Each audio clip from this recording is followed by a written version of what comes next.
Hello there and welcome. I'm Ole Brygger, and if you're new here, I really hope I'll earn your subscription today. I have some channel news I will tell about in the end of this video, and first I have 5 tips for you as a miniature painter. It contains stockings, hand soap, and copper washers. So we better get started.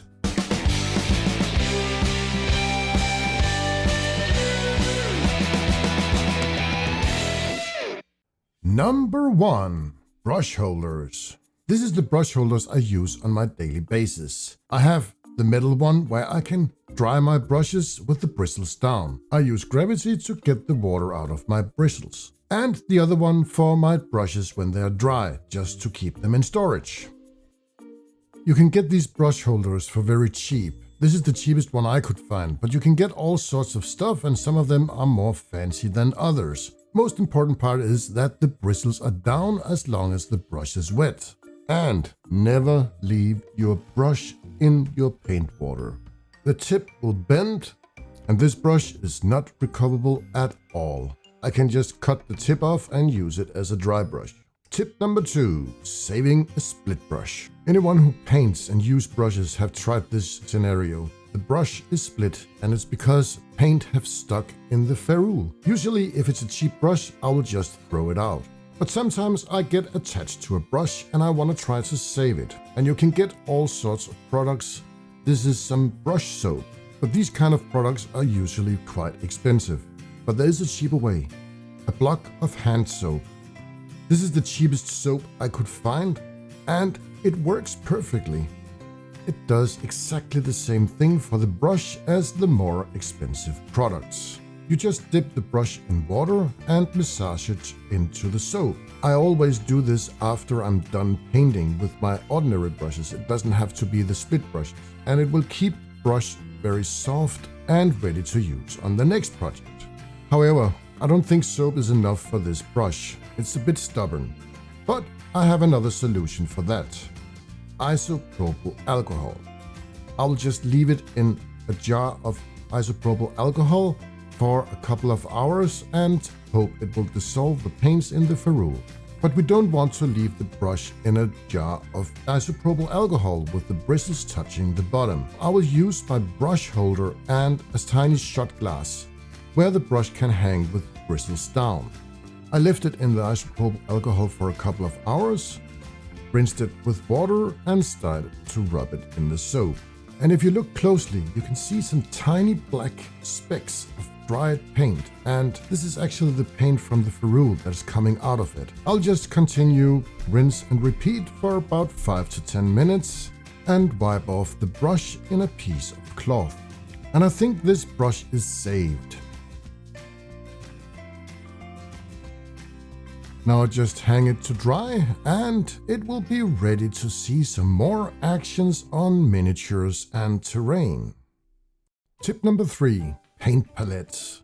I use a lot of speed paint, contrast paint and metallic paint. This is not good for a wet palette, which I primarily use for my acrylic paints. Speed paints and contrast paints are so thin that they will just penetrate the paper on the wet palette and soak into the sponge.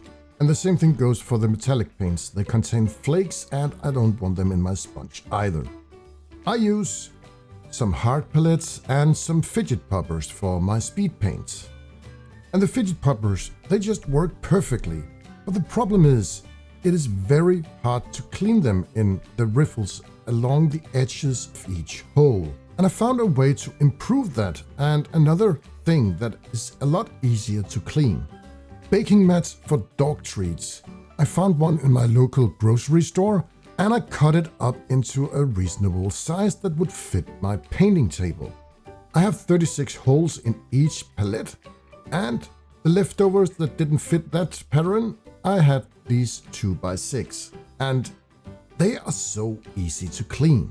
When the paint is dry on the palette, it just easily pops out. And I can just rub it off with my fingers. I don't even need water or any chemicals to take it off.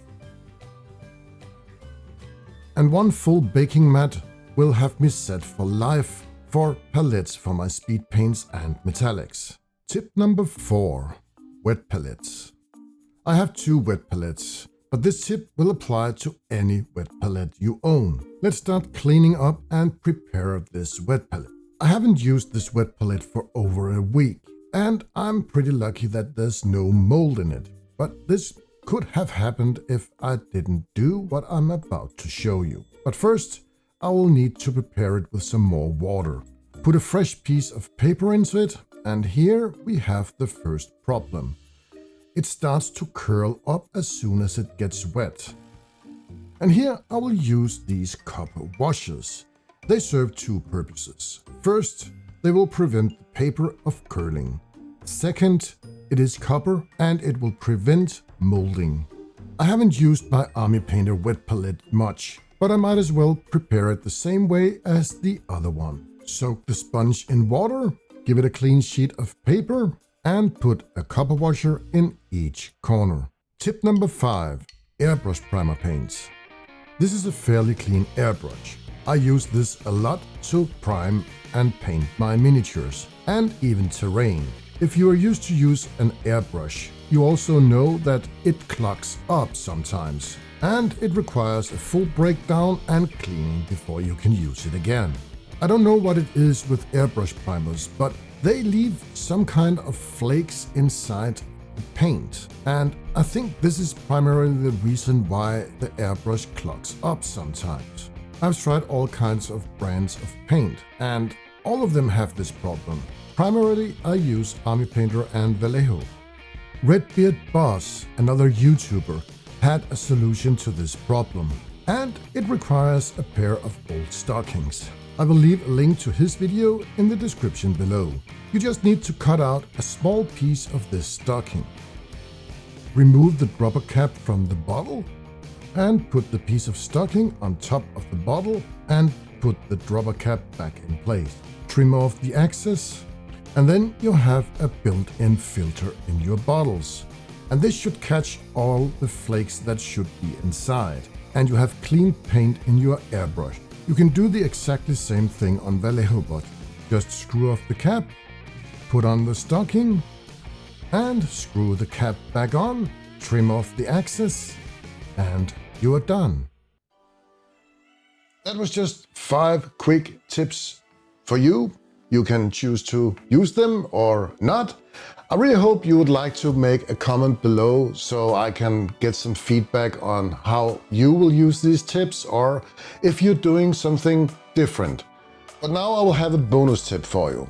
The Mini Mad Cat, another great streamer and YouTuber, he made a video about recycling his wastewater. And I think it was a great video, and he put a lot of effort and work into trying to recycle the most of his water. But I just use the simple way. I have this 5-liter can. This is where I usually get my isopropyl alcohol delivered. I'll just put my wastewater in a can like this and deliver it at the local recycle station. One important thing is to label what's inside so the people at the recycle station know how to get disposed of it. And then in the beginning of this video, I promised you a little of my channel update. I got a new web store. As you can see down here, if you don't use an ad blocker, there is some merch down there, but I will also put in some of my designs. This is the jig for the 3x3 tile, and you can download the file if you have access to a laser cutter. I just put the smallest price tag on it, and you can just make as many as you want, and if you want to start a production of them and sell them, just go ahead. It's totally up to you. There's no copyright on this. This was just the easiest way to make it downloadable. This is it for now. Thank you so much for watching this to the end. I really appreciate you all being here. And if you think I've earned it, hit that subscribe button and put a like and hit that bell button down here that's hidden a bit, so you will get some notifications when I put up a new video.